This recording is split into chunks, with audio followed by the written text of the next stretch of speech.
Welcome, fans of the Justice League universe. My name is Sam. In this podcast, I analyze each scene in the Warner Brothers movies that are part of the DC Films Justice League universe. I love the depth and craft that the astute viewer can find in these movies, and I love discussing them with other fans. In this episode, I'm going to cover Scene 7 in Batman v Superman: Dawn of Justice, which is the first appearance of the Batman in the Justice League universe. In the first 6 scenes, Zack Snyder and his team showed how this movie connects to Man of Steel, established Bruce's psychological basis, showed us how Lois and Clark's relationship had evolved, and introduced us to the dilemmas that Clark will be dealing with, set up 2 Chekhov's guns with the Martha Whisper in Scene 1 and the Kryptonite in Scene 3, and established the motif of above and beyond and the subject of God. Very dense but efficient filmmaking thus far. In this next scene, we get a solid comic book-inspired Batman sequence. We see some of Gotham's dark underbelly, set at night, of course, and it's clearly a different city than Metropolis. And we also get some classic Batman imagery with his silhouette up in the corner of the ceiling, literally like a bat. And we see his agility and his ability to disappear back into the night. There are also some bats coming out of the chimney as the police officers pull up to the house as a nice touch. In short, this is a very cool scene that lets you know you're seeing a Batman movie. But in typical Zack Snyder fashion, he takes what could have been a straightforward scene and enacts it with expert filmmaking technique and layers of character and thematic meaning.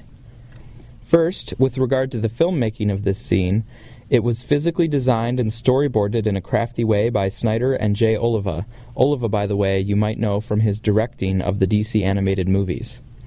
The motion of the scene has a clear flow that pulls you first up to the house with the police cars, then into the house with the Batarang, then deeper into the house to the human trafficking victims, and then up to the torture room with Batman. Throughout the scene, there is either a sound or a visual that propels us forward, giving us a great sense of motion and tension. The police officers also serve well as the point-of-view characters for the scene.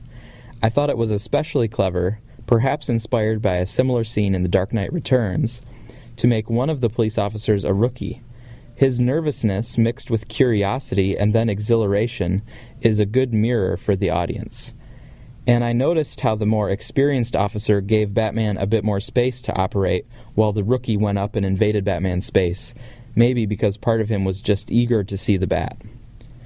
The scene not only has solid physical motion, but it also effectively builds suspense. As Alfred Hitchcock once explained, mystery and suspense are very different things. Mystery is when the audience is in the dark about something and they're eager to figure it out. For example, one of these 3 people is a murderer and we'd really like to figure out which one it is. Suspense, on the other hand, is when the audience does know something, but the characters in the movie don't know it. And the audience is on the edge of their seat because they know what's about to happen, they just don't know exactly when or how. For example, imagine that the audience knows an axe murderer is waiting right at the bottom of a flight of stairs, and then an innocent character, who has no idea what's down there, decides to go and check the furnace. As soon as the character decides to go downstairs, we have suspense, and the suspense can build as she goes down the creaky stairs, then flicks on the light, then leads over to inspect the furnace, and so forth.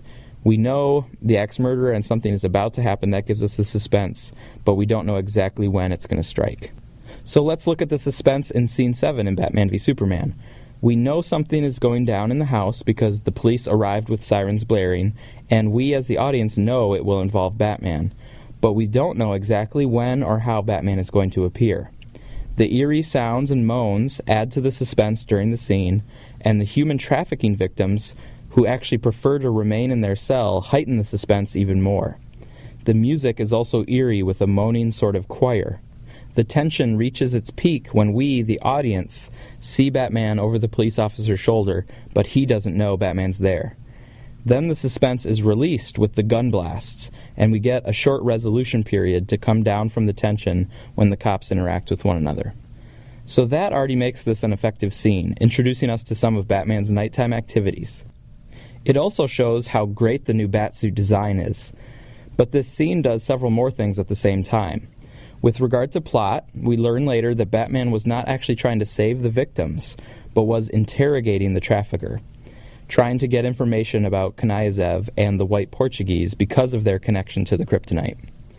I think the most important thing in this scene is what it reveals about Batman's character.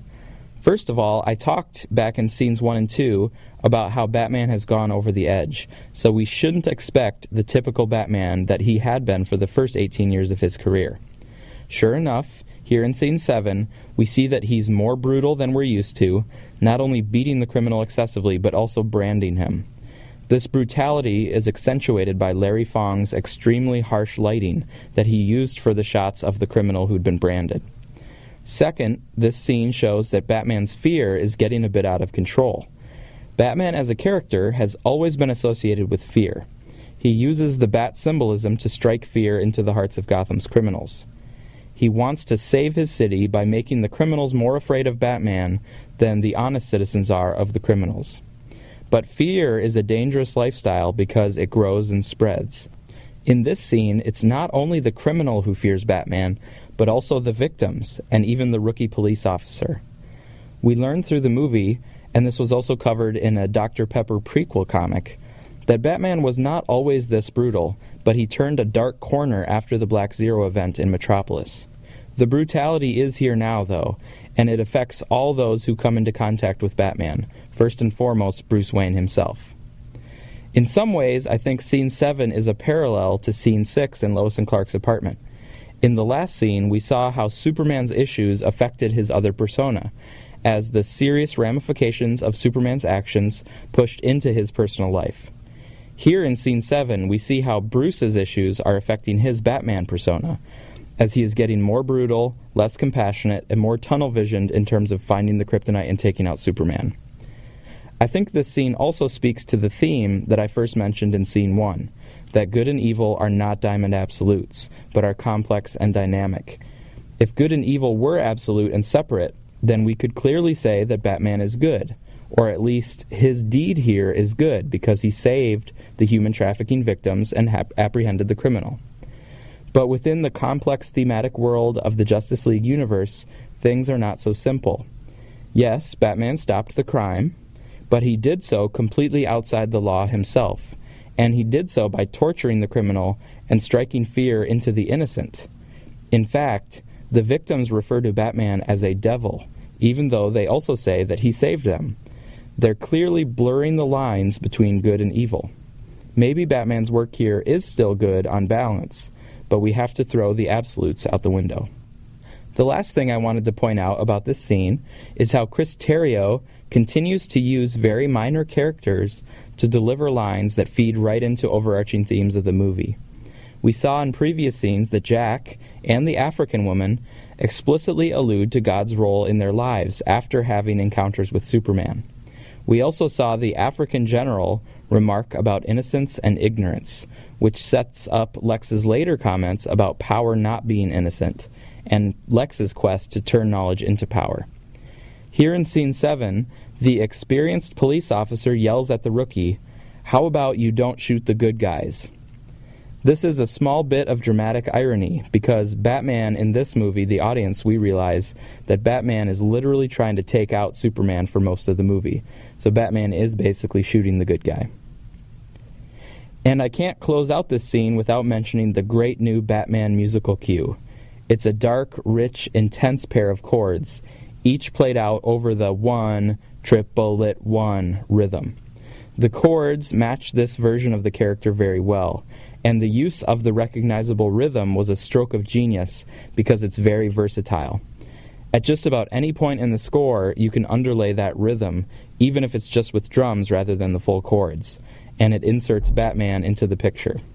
I also think there's one particular rise of the cellos in Batman's music that's actually an homage to Danny Elfman's Batman score from 1989.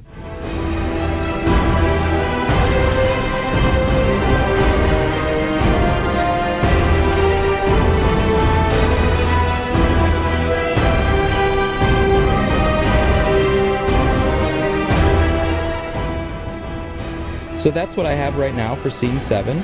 Overall, it was really only a tease of Batman, kind of like the Jeep action in Scene 2 was a tease for an eventual Batmobile chase scene. I like this deliberate, slow-build approach. whereas other filmmakers might have just started things right away with a full-on Batman action scene. Or if this were a James Bond film, we definitely would have had a Batmobile chase scene right up front. These choices aren't better or worse, they just depend on taste and creative preference. Next up, we get our introduction to Alfred, played by Jeremy Irons. As always, I acknowledge the inspirations for this podcast, Man of Steel Answers and the Suicide Squad cast. Thanks for listening, and let me know your thoughts in the comments.